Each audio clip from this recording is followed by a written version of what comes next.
तो हम चैप्टर जो शुरू करेंगे आज वो है सेट्स। मैथ्स का पहला चैप्टर है। अच्छा, मैथ्स बहुत ही एक बढ़िया सब्जेक्ट है, रीजन बीइंग कि इससे आपका दिमाग अच्छे से खुल जाएगा, चीज़ें सोचने की कैपेसिटी कैपेबिलिटी सब बढ़ जाएगी।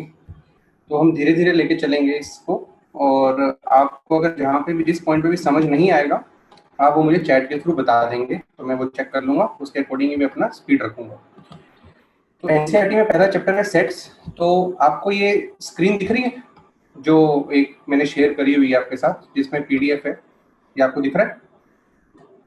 कोई एक रिप्लाई कर दो। Yes sir. ऑल राइट, ठीक है।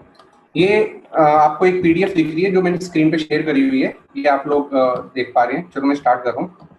अच्छा, सेट क्या होता है? देखो, सेट यहाँ पे लिखा है, set is a collection of objects.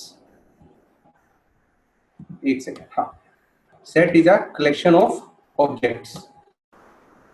Collection का मतलब कुछ ऑब्जेक्ट्स को हमने कलेक्ट कर दिया और एक जगह पे रख दिया। अब ये जो ऑब्जेक्ट्स हैं, ये ऑब्जेक्ट्स कैसे होने चाहिए? ये ऑब्जेक्ट्स होने चाहिए, नेक्स्ट टाइम में देखो, वेल डिफाइंड होने चाहिए। वेल डिफाइंड का मतलब क्या होता है? वेल डिफाइंड का मतलब ये होता है कि जो सबकी नजर में सेम आए।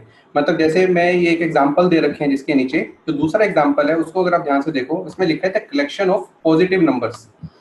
जैसे ही मैं बोलता हूँ कि पॉजिटिव नंबर्स क्या होते हैं, आप सभी के माइंड में एक इमेज बनेगी। वो इमेज क्या होगी कि जो नंबर जीरो से बड़े होते हैं, जितने भी नंबर जीरो से बड़े होते हैं वो पॉजिटिव नंबर होते हैं। अगर मैं उनकी एक कलेक्शन करके एक जगह पर रख दूं तो ये मेरी वेल डिफाइंड कलेक्शन।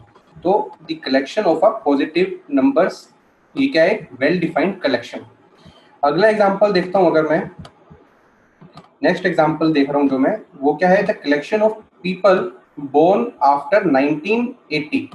तो इस दुनिया के अंदर 1980 के बाद जितने भी लोग बोर्न हुए वो तो फिक्स्ड है। अब 1980 से जो पहले लोग हुए उनको तो हमें देखना नहीं है, पर जो 1980 के बाद जो भी लोग बोर्न हुए वो तो एक फिक्स्ड चीज है पूरे दुनिया के अंदर, क्योंकि उनका डेट ऑफ बर्थ होता है, उनके पास अपना आइडेंटिटी कार्ड होता है, उसके अंदर ये सब मेंशन होता है कि हाँ उसका डेट ऑफ बर्थ 1980 से बड़ा है। तो वो भी एक कलेक्शन हुई जो कि एक वेल डिफाइंड है। वेल डिफाइंड मतलब हाँ वो उसकी वैलिडिटी है कि हाँ ये सही बात है। तो ये दो एग्जाम्पल मैंने बताया। उसके बाद पहला एग्जाम्पल ये भी देखो, the collection of all the red cars. Red cars मतलब जो कार, जिस कार है जिनका कलर क्या है? रेड। अगर मैं आपके सामने 100 कार्स रख देता हूँ, 100 में से आपको रेड कलर पहचानना आता है अगर, तो उसके अंदर जो भी रेड कलर आपको दिख रहा होगा उसकी कलेक्शन अगर मैं कर दूं एक जगह पर, तो आपको पता चल जाएगा हाँ ये वेल डिफाइंड है, क्योंकि रेड कलर डिफाइंड है कार्स का। उनकी कलेक्शन एक जगह पे कर दूंगा तो वो भी क्या हो जाएगा? एक वेल डिफाइंड कलेक्शन, और उसको हम क्या बोलेंगे? सेट। तो सेट मेरे को लगता है समझ आ गया होगा। सेट में क्या होगा? एक कलेक्शन होगी इसकी वेल डिफाइंड। वेल डिफाइंड मतलब जो कि सबकी नजर में सेम है। अब एक ये वाला एग्जांपल देखते हैं, ये वाला जो कि हम सेट की कैटेगरी में नहीं रखेंगे। ये वाला एग्जांपल, इसके अंदर से क्या बोला है ये देखो, the collection of greatest baseball player is not well defined. इसका मतलब, अब collection of greatest baseball player, greatest मतलब सबसे अच्छा। मान लो अब जैसे अभी मैं देखता हूँ कि इस ग्रुप में जैसे कुछ आप लोग ऐड हैं, मैं हर किसी से अगर पूछूं कि उसका सबसे फेवरेट बेसबॉल प्लेयर कौन सा है, तो हो सकता है हर कोई अपना अलग अलग आंसर दे, तो सबके लिए सेम नहीं बनी इमेज माइंड के अंदर। तो अब मैं पूछता हूँ कि क्रिकेट में सबसे अच्छा बैट्समैन कौन है, तो सबकी नजर में वो भी डिफरेंट होगा। तो अब वो इमेज सेम नहीं बन रही है, तो इसकी कलेक्शन। बोल रहा है कोई? बोलो। सर एम्बिग्यूटी का मतलब क्या होता है? एम्बिग्यूटी, अभी तो हम पहुंचे नहीं वहां पे, अभी एक बार तो सर पहुंचेंगे। ऊपर ऊपर अच्छा वेल अच्छा डिफाइंड अच्छा सेट अच्छा, में। Has no ambiguity. एम्बिग्यूटी मतलब जिसमें कोई वो दो राय नहीं है, मतलब कोई कंफ्यूजन नहीं है, एकदम क्लियर है।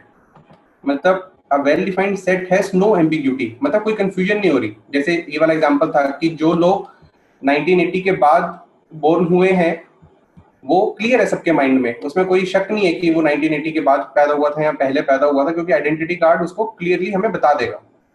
बात आई समझ? हाँ जी सर। Very good. उसके बाद, अच्छा ये बेसबॉल वाला एग्जांपल और क्रिकेट वाला एग्जांपल भी मैंने डिस्कस किया कि हाँ मैं हर किसी से पूछता हूँ कि दुनिया का सबसे अच्छा प्लेयर बताओ। कोई बोल सकता है सचिन तेंदुलकर है, कोई बोल सकता है विराट कोहली है, तो सबकी नजर में अलग अलग इमेज बन रही है। तो एक वेल डिफाइंड चीज नहीं करी हमने, तो ये सेट नहीं बोल सकते। तो ये तो थी इंट्रोडक्शन। अब हमें क्या करना है? पहले तो देखना है कि वो चीज वेल डिफाइंड है। अगर वेल डिफाइंड है तो उसकी हम कलेक्शन कर देंगे। वो कलेक्शन करने के बाद उसकी फिर एक रिप्रेजेंटेशन सीखेंगे हम। कि उसको रिप्रेजेंट कैसे किया जाता है कलेक्शन को, तो फिर उसके आगे हम चीजें पढ़ेंगे। अभी दूसरा पेज आ गया जो डिफाइनिंग सेट्स। अब इसके ऊपर आ रहे हैं, यहाँ पे 3 तरह से सेट को डिफाइन किया जाता है। पहला है वर्ड डिस्क्रिप्शन, अगला है वर्ड डिस्क्रिप्शन। वर्ड डिस्क्रिप्शन मतलब हमें इंग्लिश लैंग्वेज में प्लेनली लिख दिया, ठीक है। जैसे मैंने बोला कि 2 और 12 के बीच में जितने भी ओड नंबर हैं वो बताओ। उसके लिखने के तो बहुत ही सारे तरीके हैं। एक तो ये मैंने इंग्लिश लैंग्वेज में लिख दिया। अब जिसको इंग्लिश लैंग्वेज पढ़नी आती हो दुनिया के अंदर, वो इसको समझ पाएगा। जिसमें मैंने लिख दिया the set of odd counting numbers between 2 to 12। Odd counting number माने काउंटिंग नंबर जिसको हम गिन सकते हैं, जैसे 2 3 4 5, पर उसने क्या बोला, ओड काउंटिंग नंबर। तो 2 से 12 के बीच में जो भी ओड नंबर होंगे आपके दिमाग में उसकी इमेज बन जाएगी। जिनको मैथ आता है उसके दिमाग में पक्की इमेज बनेगी। वो क्या बनेगी, 3 5 7 9 और 11। तो ये भी एक रिप्रेजेंटेशन है सेट की। इसको ज्यादा यूज नहीं करते हैं, पर फिर भी एक इंग्लिश लैंग्वेज की रिप्रेजेंटेशन कह सकते हो, जिसको बोलते हैं वर्ड डिस्क्रिप्शन। दूसरा मेथड होता है लिस्टिंग मेथड। अच्छा, इस लिस्टिंग मेथड का दूसरा नाम भी होता है, जो नाम होता है रोस्टर मेथड। क्या होता है, रोस्टर, ROSTER।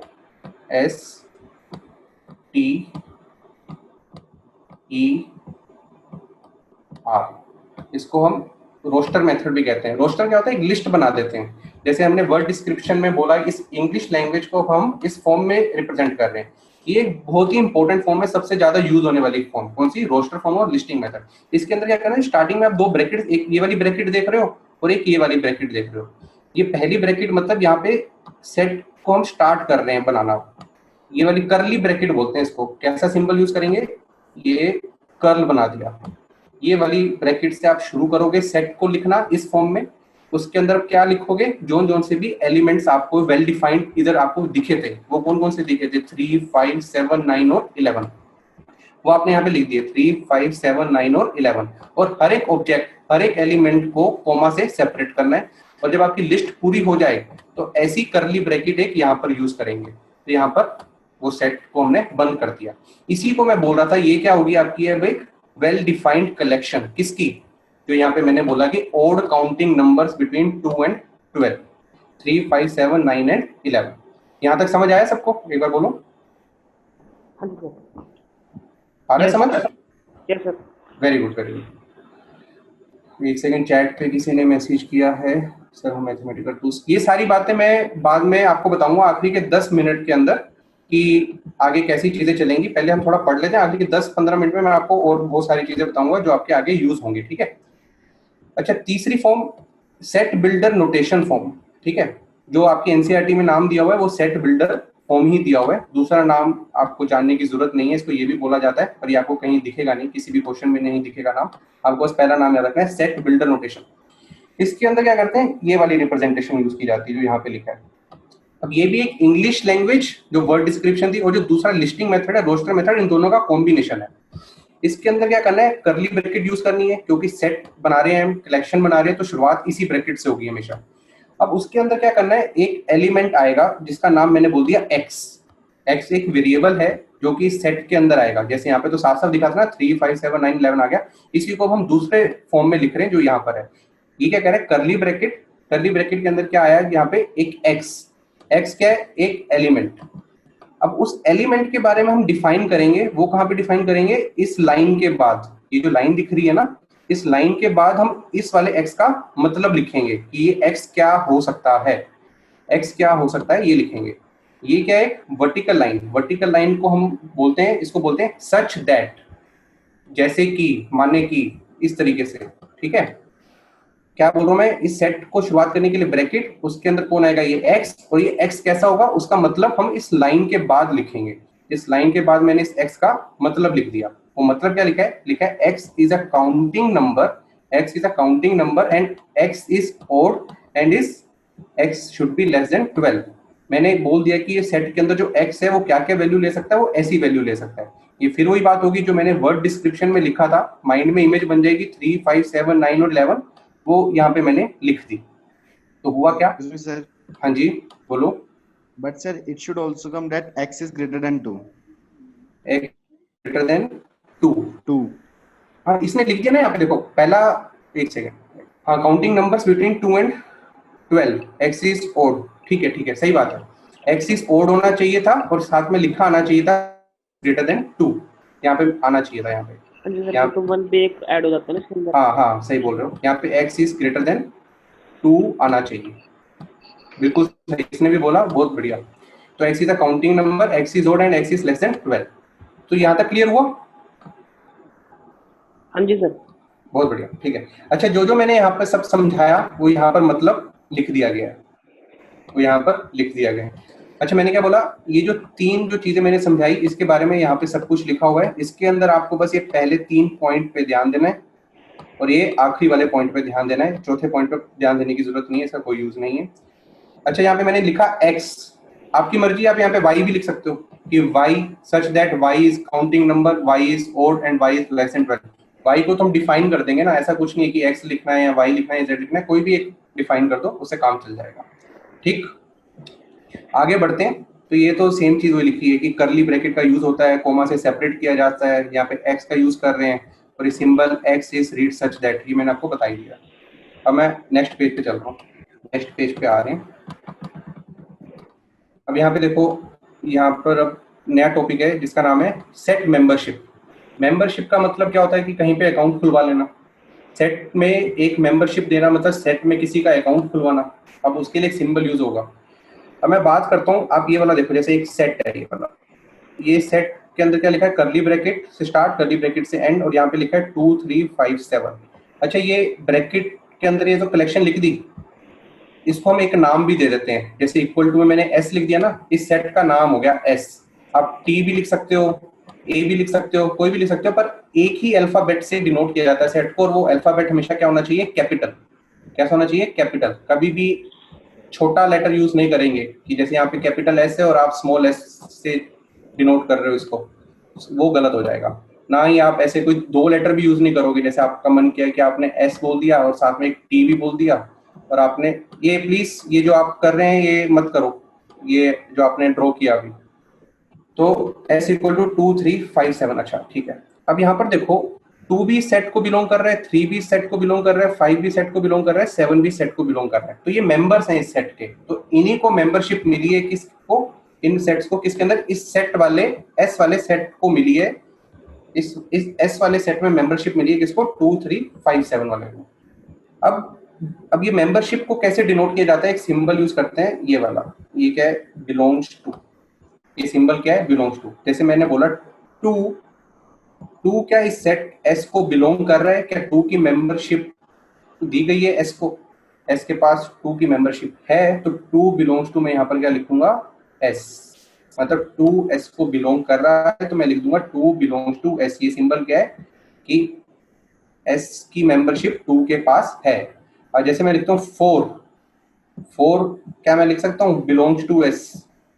मैं अब देख रहा हूँ कि S में 4 तो है नहीं, तो 4 के पास S की मेंबरशिप नहीं है, तो मैं क्या करूंगा, ये सिंबल यूज कर दूंगा, कैंसिल कर दिया कि 4 S को बिलोंग नहीं कर रहा है।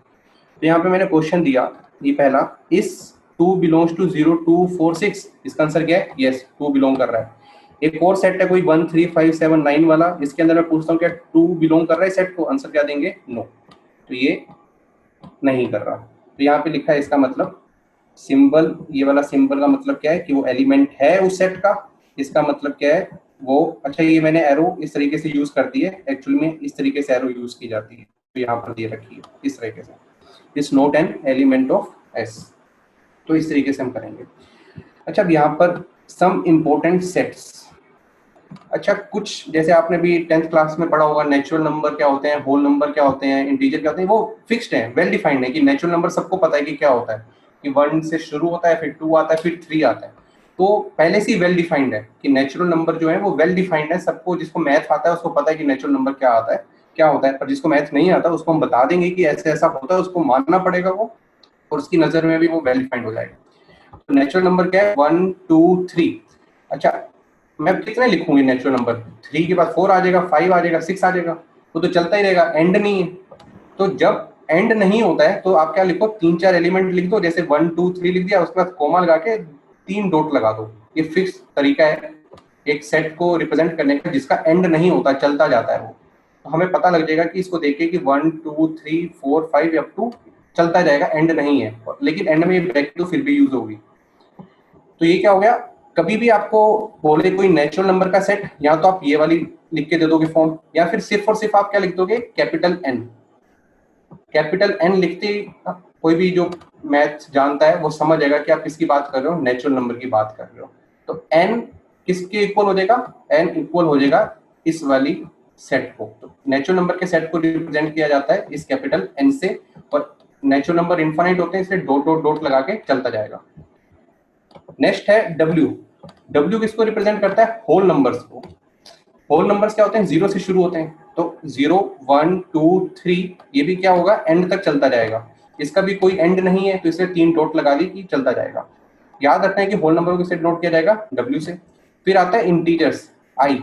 अच्छा, इंटीजर को आई से भी डिनोट किया जाता है और जेड से भी डिनोट किया जाता है, ये याद रखना आप लोग, इंटीजर को जेड से भी डिनोट किया जाता है। तो इंटीजर्स क्या करेंगे, 0 1 2 3 होते हैं, और साथ में इनके नेगेटिव वाले नंबर्स भी होते हैं, -1 -2 -3। अब इंटीजर में एक खास बात है, देखो इसका एंड दोनों तरफ से नहीं है, 3 से भी इधर चली जा रहा है और -3 से इधर भी चल रहा है। यहाँ पे भी पीछे पीछे जाते जाएंगे और यहाँ से आगे जाते जाएंगे, तो दोनों तरफ हमें 3 डॉट यूज करनी पड़ेंगी और यहाँ पे ब्रैकेट लगा देनी पड़ेगी। अच्छा, यहाँ तक बताओ, समझ आया? हाँ जी sir. Yes sir. Very good, yes sir. Yes sir. ठीक, सही है, सही है, सही है। बस बस बस बस, अब रुक जाना है ना, ऐसे ही मैं बीच में पूछता जाऊंगा, आप लोग रिस्पॉन्स देते रहना, कोई भी डाउट हो तो चैट पे देना, ठीक है। नेक्स्ट आखिरी 10-15 मिनट बात करेंगे पूरी, जो भी आपको चीजें जाननी है उससे रिलेटेड, और बीच में इधर उधर की कोई बात नहीं करेंगे, ठीक है। जब भी क्लास होगी आखिरी के 10 मिनट में हम रूल बनाएंगे बात करने का। नेक्स्ट है कैपिटल क्यू। कैपिटल क्यू का मतलब क्या है, रैशनल नंबर्स। जितने भी दुनिया में रैशनल नंबर्स होते हैं उसको डिनोट करा जाता है कैपिटल क्यू से। अच्छा, ये सारे नंबर्स तो मैंने किस फॉर्म में रिप्रेजेंट किए, पिछली बार हमने देखा था ना, ये रोस्टर फॉर्म होती है। रोस्टर फॉर्म में क्या होता है, जितने भी एलिमेंट्स होते हैं उसको हम लिख देते हैं। एक ये वाला एग्जांपल है जो मैंने इसको यूज किया है किस फॉर्म से, सेट बिल्डर फॉर्म से, जिसके अंदर यहाँ पे क्या होता था, पहले एक्स सच दैट, उसका एक्स का मतलब बताया जाता था। अच्छा, आप रैशनल नंबर बचपन से ही जानते हैं, बचपन माने आपका 9th और 10th, 9th 10th आपका बचपन था, जो 11th में यूज हो रहा है, ठीक है। रैशनल नंबर्स किस फॉर्म का होता है, पी बाई क्यू फॉर्म का, सभी जानते हैं। ये रिड्यूस्ड फॉर्म में होते हैं कि इन दोनों का कॉमन फैक्टर कितना होता है, 1, ठीक बात है। अच्छा, पी और क्यू कैसे होते हैं, इंटीजर होते हैं। तो मैंने क्या किया, पी बाई क्यू जो मुझे बता रहा है कि ये रैशनल नंबर है, और पी और क्यू का मतलब मैंने यहाँ पे लिख दिया, क्या, पी और क्यू कैसे होने चाहिए, इंटीजर होने चाहिए। और यहाँ पे कोमा के बाद क्या है, क्यू क्या होना चाहिए, 0 नहीं होना चाहिए। तो जो भी आप इस सेट के अंदर एंट्री दिलवाना चाहते हो पी बाई क्यू फॉर्म वाले नंबर्स को, उसका मतलब इस वर्टिकल लाइन के राइट साइड में आपको लिखना है पूरा का पूरा अच्छे से, कुछ भी इन्फॉर्मेशन स्किप नहीं होनी चाहिए। जैसे पिछली बार मैंने एक इन्फॉर्मेशन स्किप कर दी थी, x ग्रेटर देन 2, जिसकी वजह से कुछ एंट्री गलत भी हो रही थी। पर यहाँ पे अगर आप पूरी इन्फॉर्मेशन दे रहे हो, बिल्कुल सही है यहाँ पे ये इन्फॉर्मेशन, इसमें कोई दिक्कत नहीं है। तो p और q इंटीजर होना चाहिए, q नॉट इक्वल टू 0 होना चाहिए। तो ये q का रैशनल नंबर का सेट आ गया। अच्छा, सिमिलरली यहाँ पे रियल नंबर का सेट है, इरेशनल नंबर का सेट है, ये आप लोग एक बार देखना, मैं आपको नोट्स भेजूंगा, ये वाले समझ आ जाएगा। उसके बाद मैं 2 इन वाले सेट्स पे चल रहा हूँ सीधा। ये है एक एम्प्टी सेट। एम्प्टी का डिक्शनरी मीनिंग क्या होता है, एक सेकंड, चैट पे किसी का मैसेज आया वो देख लूँ। सर बिग ब्रैकेट अगर गलती से लिख दी तो गलत होगा।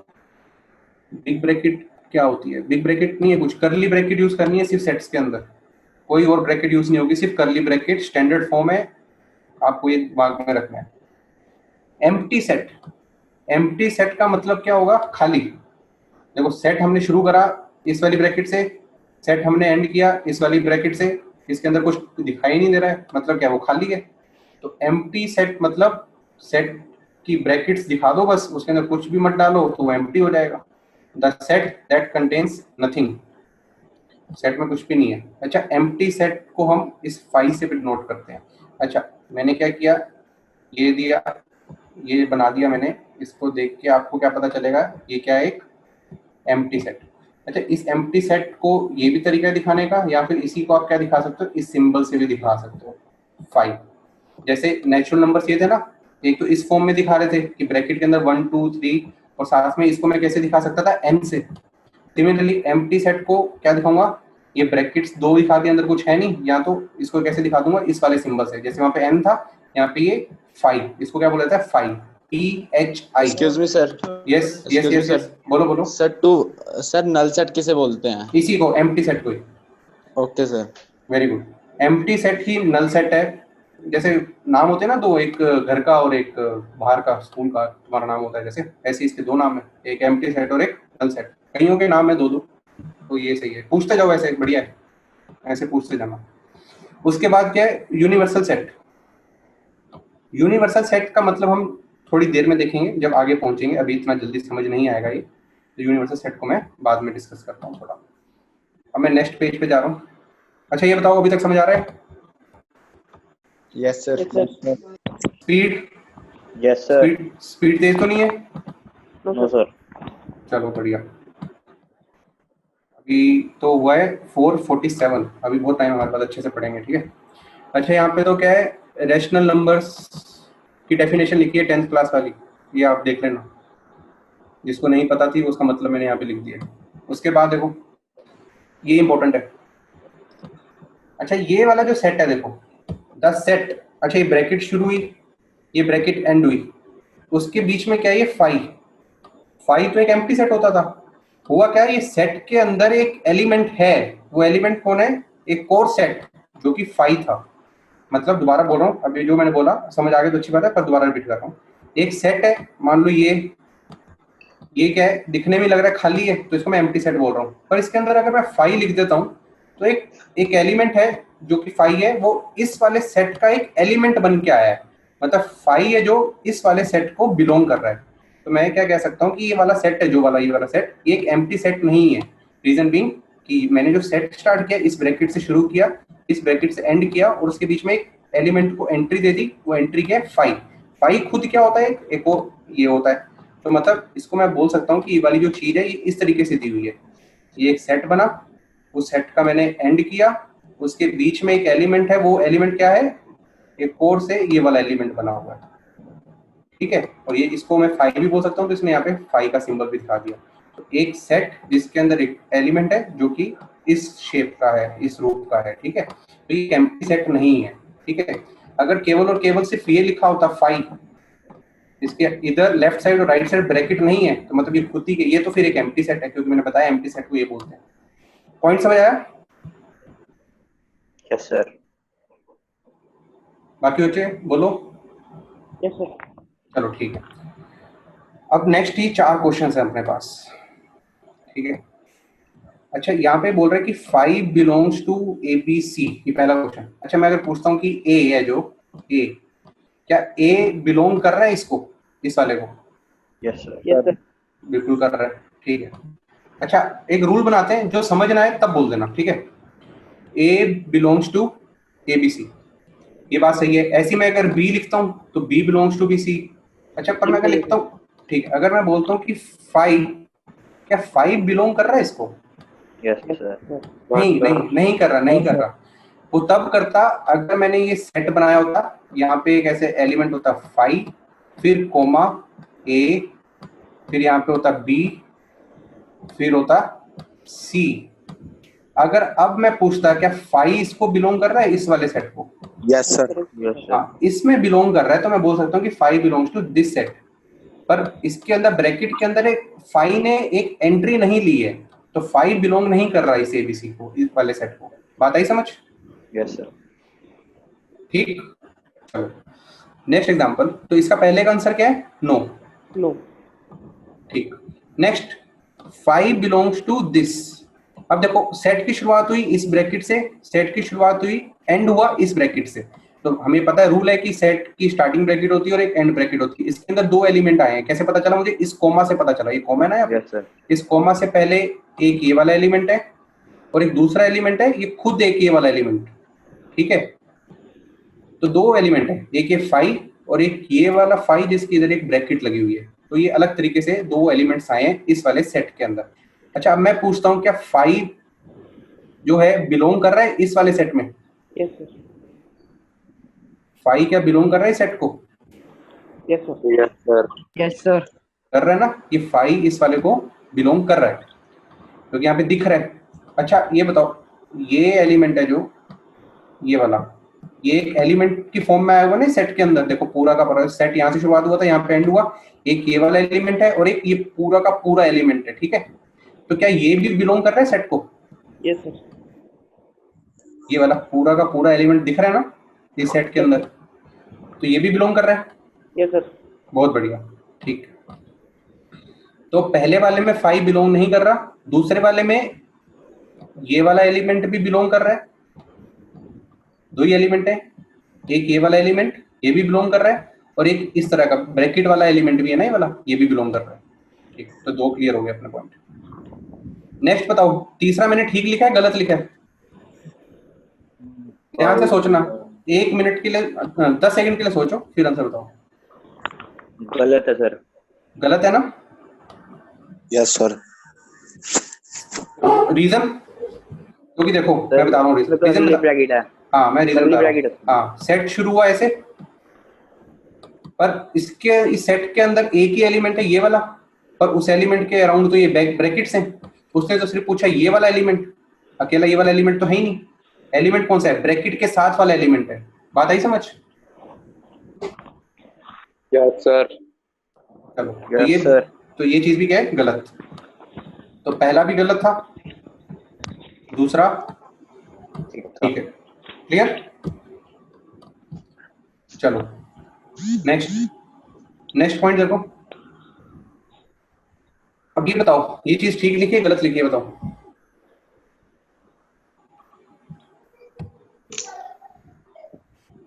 गलत लिखे सर। अब देखो ये चीज सही लिखी है कैसे? देखो ये कह रहा है 1/3 बिलोंग्स टू ये वाला सेट। अब ये वाला सेट के अंदर कौन एंट्री ले रहा है? x। कौन ले रहा है? x। ध्यान से सुनना, वो x क्या है? सच दैट x कैसा रूप लेगा? x रूप लेगा कैसा? x रूप लेगा 1/p होगा। x की वैल्यू क्या होगी? 1/p। और p क्या होगा? Natural number. p क्या होगा? मैंने डिफाइन किया है यहाँ पे, p belongs to natural number. Natural number क्या था? वो सेट जिसके अंदर कौन कौन आता था? 1 2 3 4 अप टू समथिंग सब कुछ आता था। Yes sir. तो p क्या क्या वैल्यू ले सकता है? सारी ले सकता है, 1 2 3 4 5 6 सब कुछ चलेगा। तो ये जो x है, जो ये x, इसकी वैल्यू क्या क्या आ सकती है? जब p की वैल्यू 1 होगी तो x का आंसर क्या आएगा? 1/1, क्योंकि 1 है। अच्छा, फिर क्या होगा? p तो 2 भी ले सकता है वैल्यू, तो x की वैल्यू क्या हो जाएगी? 1/2। Yes sir. अच्छा, p 3 भी लेगा कभी ना कभी, तो यस सर। x की वैल्यू क्या हो जाएगी? 1/3। लेकिन तो इसमें पर नॉट बिलोंग लिखा है ना। हाँ सही बात है, नॉट बिलोंग टू दा, बिल्कुल ठीक बात है। तो 1/3 does not belong to this set, ये तो गलत बात हो गई। Yes sir. तो इसका आंसर क्या हुआ? गलत। नो। Wrong sir. गलत हो गया ना? Yes yes sir. सर। अच्छा एक काम करो सभी बच्चे, चैट पे मुझे बताओ, समझ आ रहा है तो यस, नहीं आ रहा तो नो। नेक्स्ट पेज पे चल रहे हैं हम।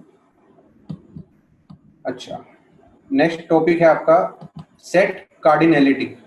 कार्डिनैलिटी एक टर्म है, ये क्या कहता है? Number of elements. क्या बताता है? Number of elements.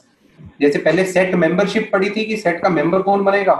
अब जब मेंबर बन जाएंगे उस सेट के, भाई एक सेट के तो फिक्स नंबर ऑफ एलिमेंट्स बन सकते हैं मेंबर, तो अब वो मेंबर हम गिन लेंगे, वो जो भी मेंबर्स होंगे उनका काउंट कर लेंगे, वो उसका काउंट पता चलेगा, उसी को बोलेंगे सेट की कार्डिनैलिटी की, उस सेट के अंदर कितने एलिमेंट्स आए हैं। ठीक है, दोबारा बताना सर। सेट कार्डिनैलिटी मतलब देखो, मान लो मैंने बोला कि एक सेट है जिसके अंदर जो एलिमेंट्स हैं 2 से बड़े होने चाहिए और 6 से छोटे होने चाहिए। ठीक है, नेचुरल नंबर 2 से बड़ा 6 से छोटा, तो सेट के अंदर कौन कौन आएगा? 3 4 5, ये एक सेट बन गया। Yes sir. तो इस सेट में मेंबरशिप किस किस को मिली? 3 को मिली, 4 को मिली और 5 को मिली। 5 का बोलो। ठीक है, अब मैंने पूछा बताओ इस सेट, ये जो सेट बना इसका नाम दे दिया, मान लो मैंने ए, क्या दे दिया? ए। मैंने बोला इस सेट की कार्डिनैलिटी बताओ। कार्डिनैलिटी माने इस सेट के अंदर टोटल कितने एलिमेंट्स आए? कितने आए? 3 आए ना? 3 4 और 5, तो इस सेट की कार्डिनैलिटी क्या है? 3। बात आई समझ? नंबर ऑफ एलिमेंट्स मतलब। हाँ, नंबर ऑफ एलिमेंट्स। अब ये भी टर्म्स यूज करता है ना कई बार वो कार्डिनैलिटी, तो इसलिए मेरे को बताना था ये। ठीक है, ठीक है सर। अच्छा इसको डिनोट इससे किया जाता है एन ऑफ ए, मतलब एन क्या? नंबर ऑफ एलिमेंट्स किसके? इस सेट के, ए के। ठीक है, तो आपकी यही रिप्रेजेंटेशन यूज होगी आईआईटी के सिलेबस में, और सीबीएसई के अंदर ये वाली रिप्रेजेंटेशन यूज नहीं होती है, पर अगर आगे जब पढ़ाई करोगे आप मतलब 12th क्लास के बाद इंजीनियरिंग में जब जाओगे तो इससे भी रिप्रेजेंट किया जाता है। ठीक है, पर आप ये यूज नहीं करोगे, आपको सिर्फ एन ऑफ ए ही दिखेगा। वेरी गुड, चलो आगे बढ़ते हैं। अच्छा जो काउंट होगा नंबर्स का वो क्या हो सकता है? वो होल नंबर ही होगा, हो सकता है सेट के अंदर कोई भी एलिमेंट ना हो सकता है 1 हो 2 हो 3 हो 4 हो। बात आ रही है समझ? तो यस सर। मिनिमम कितने एलिमेंट हो सकते हैं? 0 जीरो। या फिर 1 फिर 2 फिर 3। तो यहाँ पे क्या लिखा है? If the set of we call it, ठीक है, एक जो भी एक बार और सेट, समझा दीजिए। हाँ मैं बोल रहा हूँ एक सेट के अंदर जो टोटल नंबर ऑफ एलिमेंट्स होते हैं वो कितने होंगे? मिनिमम तो 0 ही हो सकता है कि कोई भी सेट के अंदर नहीं आया, खाली सेट, एम्प्टी सेट के अंदर कोई एलिमेंट नहीं था, तो उसकी कार्डिनलिटी कितनी होगी? 0। एक एम्प्टी सेट जो होता है उसकी कार्डिनलिटी कितनी होगी? 0। रीजन उसके अंदर कोई एलिमेंट है नहीं। जी सर। तो हाँ, तो यहाँ तो 0 होगा, या फिर अगर एक एलिमेंट है तो उसकी कार्डिनलिटी 1 होगी, 2 एलिमेंट है तो 2 होगी, 3 होगा तो 3 होगी। तो कार्डिनलिटी क्या होती है? हमेशा होल नंबर होती है। 0 हो सकती है, 1 हो सकती है, 2 हो सकती है, या आगे जितना भी नंबर होगा। क्लियर? Yes sir. अच्छा मुझे एक बात बताओ, नेचुरल नंबर जो होता है उसकी, नेचुरल नंबर का जो सेट है कैपिटल N, उसकी कार्डिनलिटी कितनी होगी? सर इनफाइनाइट होगी ना? इनफाइनाइट होगी। उसको तो हम गिन नहीं सकते, यस सर। वो तो चलता ही जाएगा, 3 डॉट लगाएंगे इनफाइनाइट तक जाएगा, तो उसकी कार्डिनलिटी तो क्या होगी? इनफाइनाइट। अच्छा, तो उन सेट को हम क्या बोलते थे? Infinite set. क्या बोलते थे? Infinite set. जिसकी कार्डिनलिटी इनफाइनाइट हो उस सेट को बोला जाता है इनफाइनाइट सेट। यहाँ पे लिखा द इनफाइनाइट सेट, ठीक है, उसकी कार्डिनलिटी क्या होगी? इनफाइनाइट। ठीक, ओके सर। पर जिनकी कार्डिनलिटी एक होल नंबर की फॉर्म में आप लिख पा रहे हो कि उसके एलिमेंट 3 हैं, 4 हैं, 5 हैं, जिनको आप गिन सकते हो, जैसे यहाँ पे थी ना, उस सेट को बोलते हैं फाइनाइट सेट। जिसके एलिमेंट्स आप लिख के बता सकते हो हाँ भी 5 हैं, 6 हैं, 7 हैं, उस सेट को बोल दोगे फाइनाइट। जिसकी गिनती नहीं कर सकते उसको क्या बोल दोगे? Infinite set. Clear? Yes sir. Very good. चलो नेक्स्ट पॉइंट, नोट, बहुत इंपॉर्टेंट है, ठीक है। अच्छा आप पढ़ो मत इसको, मैं आपको बताऊंगा पहले, फिर आप समझना। अच्छा मैंने ये सेट लिखा, सेट का मतलब क्या था? कलेक्शन करनी है, मेंबरशिप देनी है। मैंने इसमें मेंबरशिप दी, किस किस को दी? 3, 4 और 5 को। अगर मान लो मैंने एक सेट लिखा, उसको लिखा मैंने 5, 3, 4, ठीक है। ये बताओ, ये जो मैंने सेट लिखा, इस सेट को नाम बोला मैंने बी। अच्छा, जो बी के मेंबर्स हैं और जो ए के मेंबर्स हैं, क्या वो मेंबर सेम है? Yes sir. Yes sir. भाई पर ये हुआ है कि इधर मैंने 3 पहले लिख दिया, फिर 4, फिर 5, यहाँ पे 5, यहाँ पे 3, यहाँ पे 4, पर भाई मेंबरशिप तो सबको ही मिली है। Yes sir. तो ये दोनों सेट्स क्या होंगे? इक्वल होंगे, ए और बी दोनों बराबर हैं। ठीक, ओके सर। इससे क्या पता चला? ऑर्डर मैटर नहीं करता। क्या पहले 3 को लिख रहे हो फिर 4 को लिख रहे हो, या पहले 5 को लिख रहे हो फिर 3 को लिख रहे हो, इसका कोई फर्क नहीं पड़ता। आपको बस क्या देखनी है? मेंबरशिप सेम है दो सेट की तो बात बन जाएगी, ठीक है। अगर मेंबरशिप सेम तो इक्वल सेट्स। सर एक बार डिनोट वाला बता दो। डिनोट मतलब बिलोंग्स टू? नहीं सर, वो डिनोट इज ए वाला बता दो। मतलब दोबारा बोलो। जैसे फर्स्ट पॉइंट है ना इसमें, सेट कार्डिनलिटी पे, हाँ हाँ, तो ये वाला एक बार इसमें मतलब आप कहते ना ऐसे सीधी जैसे कुछ। अच्छा ये है नेचुरल, इसको कार्डिनलिटी ऑफ सेट बताने के लिए तरीका होता है n ऑफ a। मतलब जिसके आपको काउंट बताना है जिस सेट का, उसको ऐसे लिख दोगे, जैसे n ऑफ a यहाँ पर कितना है? Equal to 3। समझ गए बात? Okay sir. ये तरीका है लिखने का। अच्छा मैं यहाँ पे बात कर रहा था कि ये a और ये b, ये दोनों बराबर हैं, ठीक। Yes sir. अच्छा मैंने अब एक और सेट बनाया, वो सेट बनाया 3, 4, 5, फिर से लिख दिया एक और 3, ठीक है। अच्छा ये बताओ, ये इस सेट को बोल दिया मैंने, इस सेट का नाम है सी। अच्छा सी के मेंबर कौन कौन है बताओ? 3, 4, 5 ही है, ठीक है। 3 को 2 बार लिख दिया, इसका मतलब ये थोड़ी ना कि उसको 2 मेंबरशिप मिल जाएंगी। एक ही मिलेगी। मेंबर तो एक ही है, वो 3 है तो 3 है। मान लो किसी का नाम कोई मान लो राहुल है इस क्लास के अंदर, मैंने बोल दिया कि क्लास 11th के अंदर राहुल को 2 बार लिख दिया मैंने। अब ये थोड़ी ना कि 2 राहुल आ गए, एक बंदे को 2 लिख रहा था मैं 2 बार, तो बंदा तो एक ही है, गलती से 2 बार लिखा क्या, पर मेंबरशिप तो उसी को मिली एक को। बात आई समझ? Yes sir. मतलब अगर मान लो एक सेट के अंदर आप 3 को 20 बार लिख दो, 4 को 40 बार लिख दो, 5 को 50 बार लिख दो, ये थोड़ी ना कि मेंबरशिप उनको बहुत सारी मिली जा रही है। वही की बात सर एलिमेंट रिपीट थोड़ी करते हैं। हाँ, वही तो मैं बोल रहा हूँ कि कोई जरूरत नहीं है करने की, यही मकसद था सिखाने का, बताने का। Okay sir. समझ? तो मतलब ये तो आप पेन से लिखने बैठोगे तो आपकी पेन की इंक वेस्ट हो जाएगी, इससे बार बार लिखोगे तो 3 3 3 3 3, तो इतना हम क्यों वेस्ट कर रहे हैं पेन की इंक? सही बात है। सर अब अगर हमने इनके मेंबर्स तो सेम है तो बी और सी आपस में इक्वल होंगे या फिर हाँ वही equal होंगे? वही बताने लगा हूँ। सुनो देखो यहाँ पे लिखा, हाँ चलो ठीक है, यहाँ पे नोट लिखा है ना, जो देखो यहाँ पे पहला पॉइंट, सेट्स डू नॉट देख लिया। केयर। भाई प्लीज ढंग की बात करनी है, मैं क्लास से बाहर निकाल दूंगा अगर इस तरीके की बात होगी, ऐसे नहीं करना है। ये देखो यहाँ पे क्या लिखा है, sets do not care about the order. Order मतलब कि आपने 3 4 5 लिखा या 5 3 4 लिखा, ऑर्डर मैटर नहीं करता। पहला पॉइंट क्लियर, यस और नो? Yes sir. सर ठीक है, पहला पॉइंट। दूसरा, और how many times and object is included.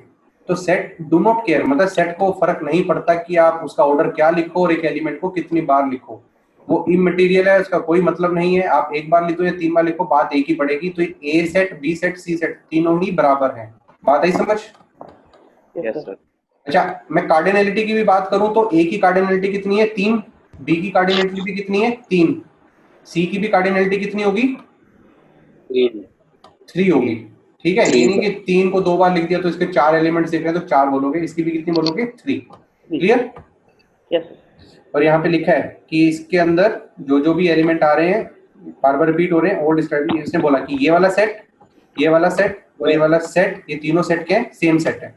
चलें आगे? Yes sir. चलो अब इस वाले पेज पे आते हैं। ठीक है,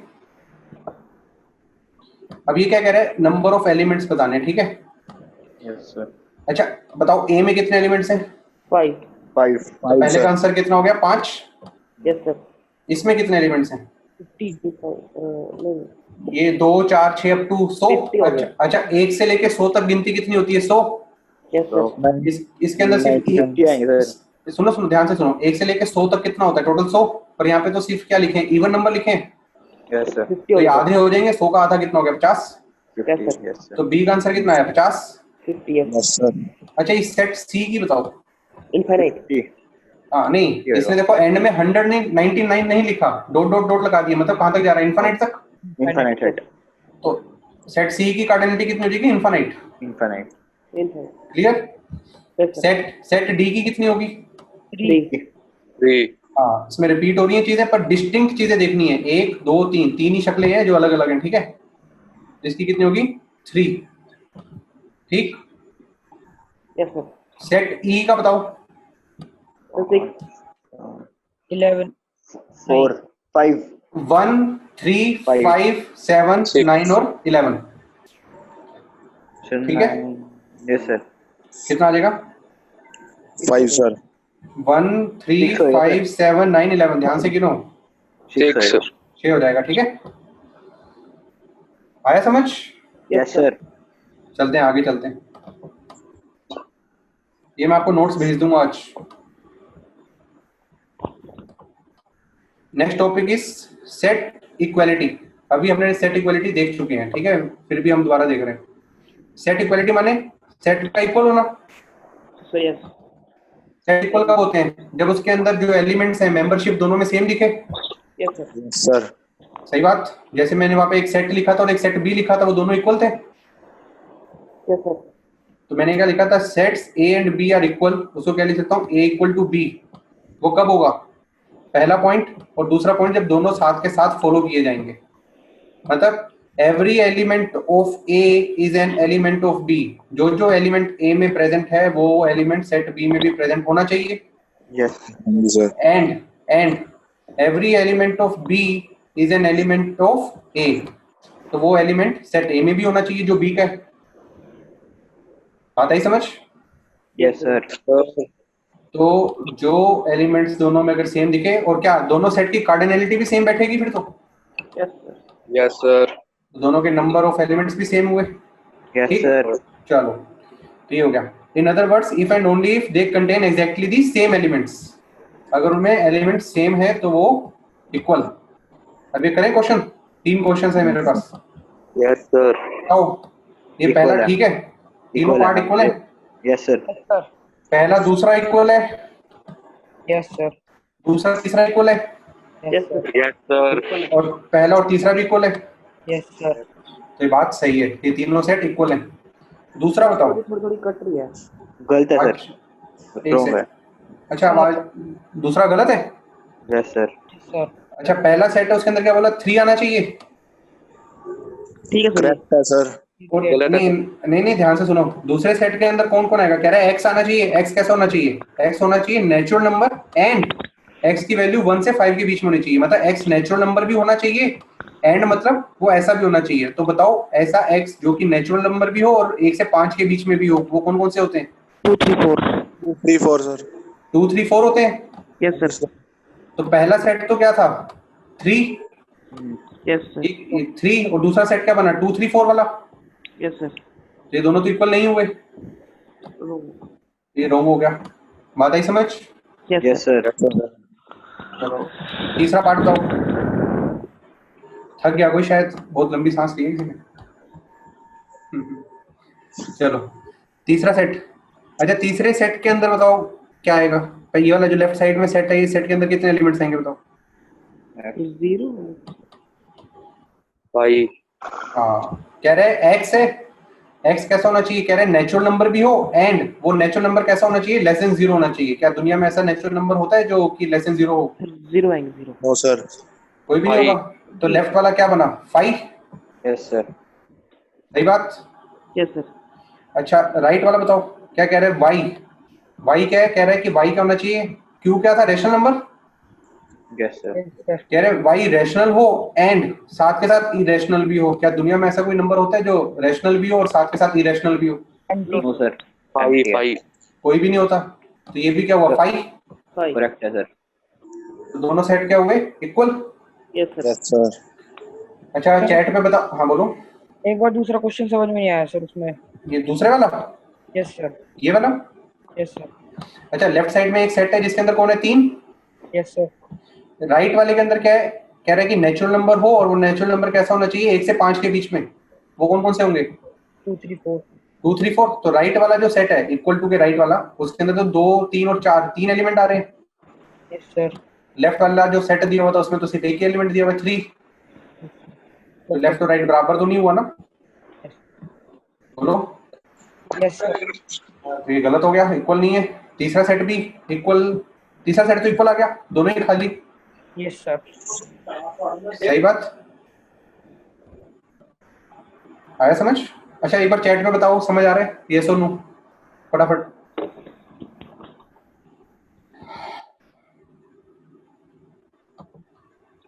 फटाफट सभी का यस आ रहा है, बहुत बढ़िया। चलो ठीक है आगे बढ़ते हैं। नेक्स्ट यूनिवर्सल की बात कर रहे थे ना, यूनिवर्सल सेट हमने नहीं किया था अभी डिस्कस, अब उसकी बारी आएगी। ठीक है नेक्स्ट टॉपिक है वेन डायग्राम एंड सबसेट्स। ठीक। अच्छा मैं अभी एनसीईआरटी के तरीके से नहीं पढ़ा रहा हूँ, मैं एक ओवरऑल तरीके से पढ़ा रहा हूँ।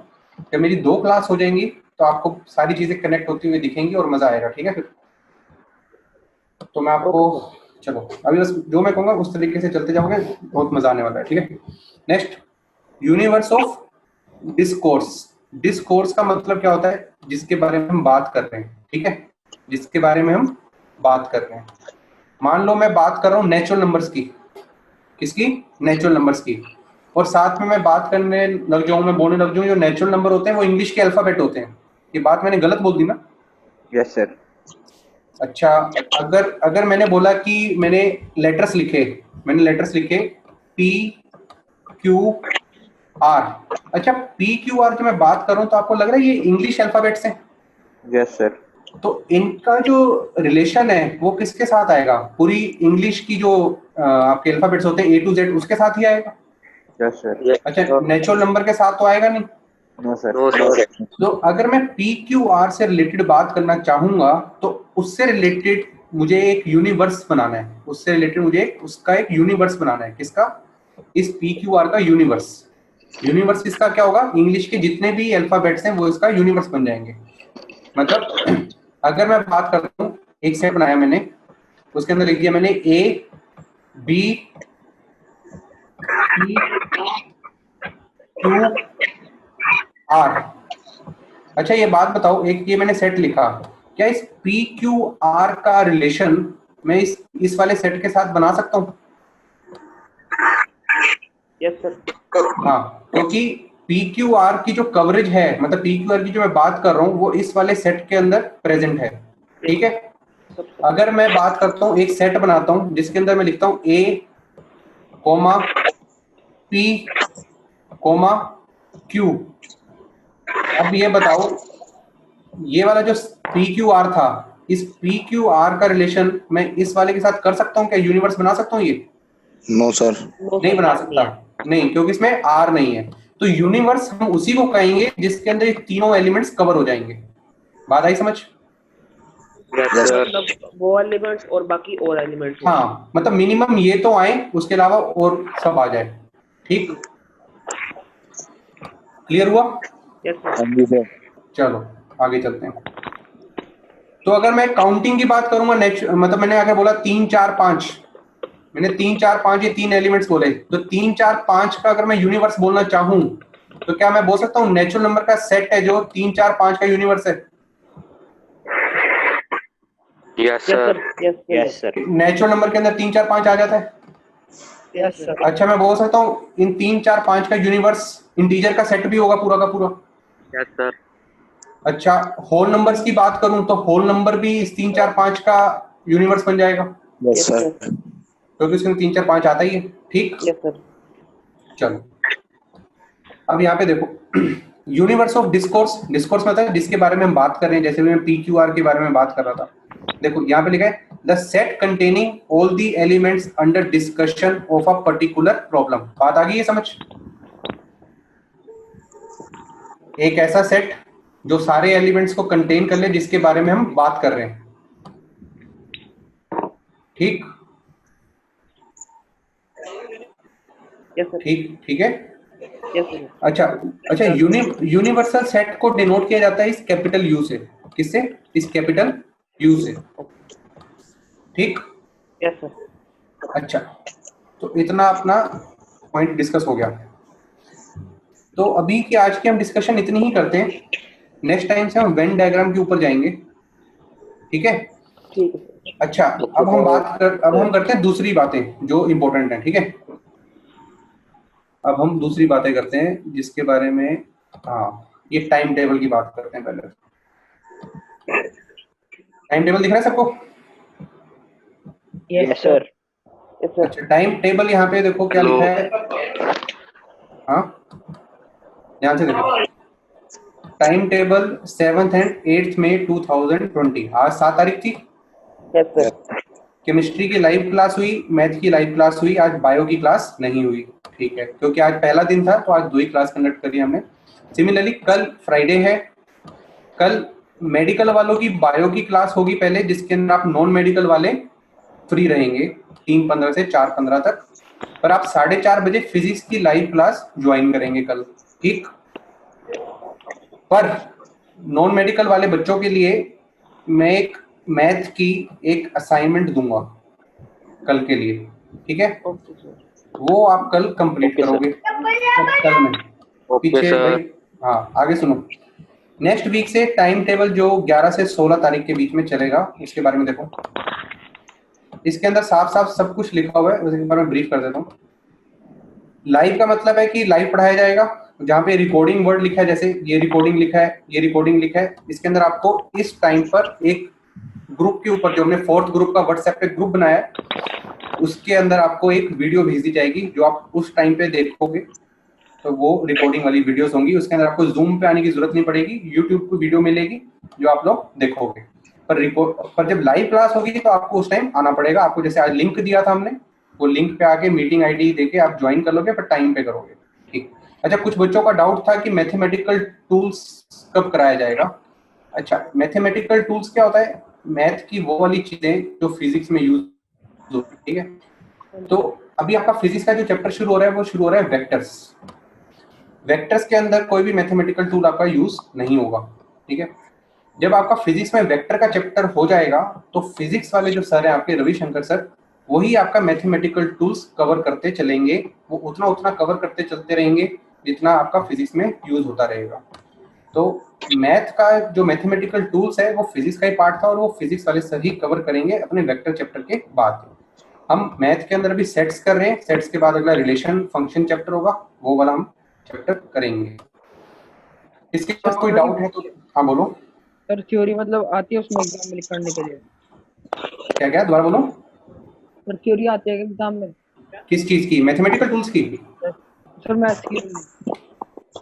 मैथ में? यस सर, जैसे नहीं सर्च की डेफिनेशन। नहीं, कोई डेफिनेशन वगैरह इतनी नहीं आती है। अच्छा, दो चीजें होती हैं, वो भी ध्यान से सुनो। एक होता है सीबीएसई और एक होता है कंपटीशन, ठीक है?